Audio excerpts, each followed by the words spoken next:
There's a lot that was just too much. What was like your peak stupid? Well, he's The got a tennis cat, so racket. probably telling the tiger to sit. Sit. Yeah, telling a tiger to not, sit. Not just sit. It's like he And then- nailed that such T. Yeah. And then immediately telling a snake to hiss off. The very first thing is that he walks into a tarantula's nest. Oh, like he that walks part. into like Halloween Yeah. store It reminds me of cobwebs. Is it Kung Pao Enter the Fist, where it's a tiny net and he's like, ugh. Yeah. It's like a 2x2 net. I will say, like, my least favorite part of this movie is most of the India sequences, Yes. and mainly because Yes. it feels like the writers were I like, enjoyed the, what's it called? What's that like taxi thing? I liked all of that. it feels like tuk. they wrote every single Tuk, cliche in that part of the movie yeah, about literally. India, where you have the tarantulas, you have the elephants, you have the tiger scene. Fire walking. You have a guy laying on The nail spikes. bed, the sword swallower. Yeah. All that stuff, and it was like, let's put all of that in this one sequence. And Yeah. that was the part of the movie where I'm like, like this. I actually enjoyed that part myself. Okay, when it comes to the India stuff, like I get it that they really are jam packing a whole bunch, and I've never been there. You know, I don't know anything about India other than what I is programmed into my brain by the mass media. But that being said, Yeah, same. these are cultural things. I don't know. I mean, if you go to India today, Yeah, I don't know if you walk around and people are swallowing swords. I honestly don't know.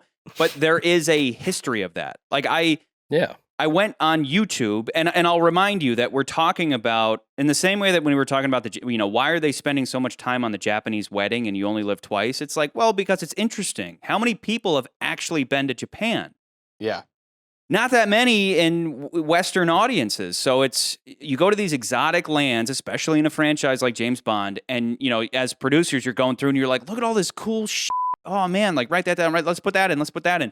In a time where people don't have YouTube, and you do kind of, I mean, there are so many idiots today who would be like, wow, this is racism. This is right. Not all Indian people lay on nail beds, but it's like, but there is a history of that. And if you go to YouTube, you can watch Indian sword swallowers of today, Guinness Book of World Records, dude. You can watch a dozen guys laying on nail beds on top of each other. So like these things Snake exist. charming. I mean, You can look all up of that's there. stuffed sheep's head. Stuffed sheep's head. You can find pictures of this stuff online. So, but I get what you're saying, that there's so much of it. And then when it comes to so that stuff I think is fine. Again, I've never been to India. A third of our audience is from India. Yeah. Please comment below if I'm full of shit. If you're offended, if you're not offended, if you like it, if you don't like it, like please report back. Because again, I don't think any of us have been there, but it's certainly interesting. It's just at a certain point, the chase on the tuk-tuks, you said they're called, that Tuk-tuks. chase is fun. Yeah, I liked it. I like that chase. India is always represented as being crazy colorful to the point where I'm like, that must be real. Every movie about India has this rainbow of colors, but where it really goes south for me is obviously the hunting scene, because that's where they fit all the stupidity into like 5 minutes. Yeah. Except for the fact that it ends with a fantastic line. I love "Are you part of our group?" And he's like, I'm fine. Are you with our group? No, ma'am, I'm with the economy tour. "No, bitch." So Scott, the tennis racket, why does that bug you? It's how they purposed it all. It's like you said, no, all of that stuff exists in India in some form or fashion. In the tourist districts, that stuff still does happen. There is snake charming. There are guys laying on beds of needles. There is fire walking. There's fire blowing. There's sword swallowers, etc. It's just purposing it all as they did in such a quick scene, just to make it seem so ridiculous. It didn't sit well with me. And I'm sorry, the tennis racket, like why the does a I guess Secret Service agent have a tennis racket as his weapon in the first place? And I get it, because he's a tennis player. Tennis? I play a bit myself. But then he's just swinging at a guy with a massive sword and somehow winning, and then just the sounds, and then the crowd going.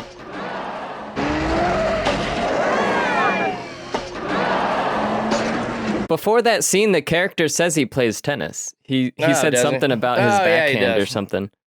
It's as much as that scene is fun to watch, it is very cartoony, and I do wonder if John Glen, because at this point, I think the director, his last film, we kind of also got a anti-Bond car scene where Bond's driving in a vehicle of the area, but it's not a sports car, it's not a souped up car. And then this movie, we get the equivalent to that, and then now he's in an Indian taxi, which is pretty much like a motorcycle attached to 2 extra wheels and pretty much a tri-wheel. It's basically like a motorcycle, right? Basically, yeah. That's and so it's like okay, cabin. we get a different kind of thing, and it's goofy. It's like a golf cart without one wheel, basically. Before I forget to mention this, so during that scene, there's a guy on a bicycle that rides right between 2 of the cars. The guy on the bicycle was not a part of the production. They didn't know who that guy was. I can believe that. Trying to get to work. If you watch, he had no idea what was going on. The guy bikes right between those 2 vehicles going at high speeds. He probably could have gotten clipped or hurt, but they kept it in the movie. That's awesome. You like the tuk-tuk chase, but you don't like a bunch of the cramming the "this is India" stuff. I love all of it. I don't know why. In the past, I've been against this sort of thing, but this movie, I actually really enjoyed it. I liked that we were in India, somewhere we hadn't been before. Yeah. Some of the movies had started to recycle, and it was refreshing to be somewhere new and different. And then, I liked everything about the tuk-tuk chase, and I was not bothered by all the the obvious, we're in India type of stuff. I don't, maybe it was the clown chase at the beginning, or maybe I'm just getting used to suspending my goofiness disbelief with the Bond films, but I'm kind of coming around to it. You gotta be willing to have fun.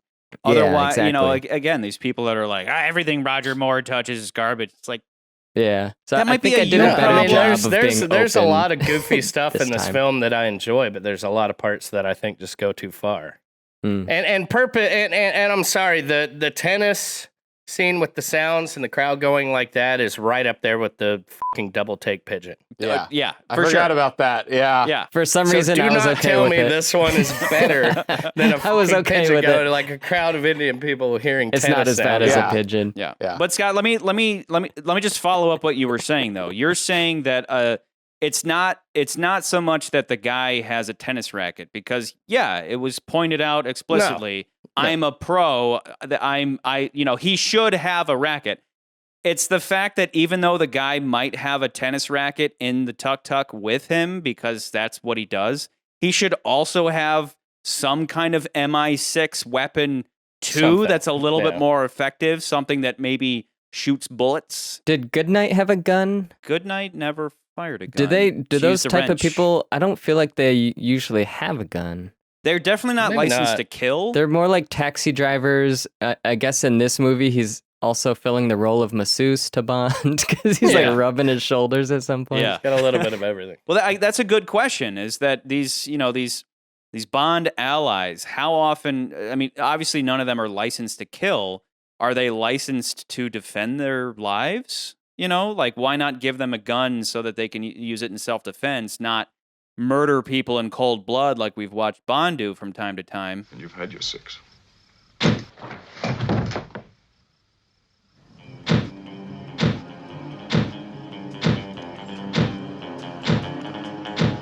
If you're going to work for MI6, you're probably going to have defensive weapons in some regard, but they're like, no, fuck you. You're good enough at tennis. You're just going to use that fucking racket, okay?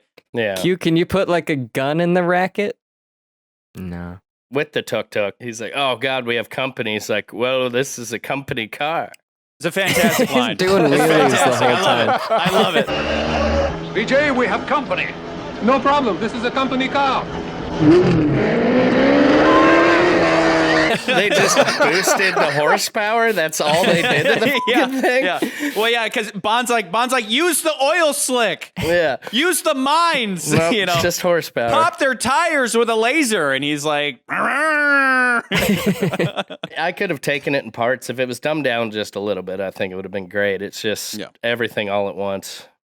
It was just a bit too much.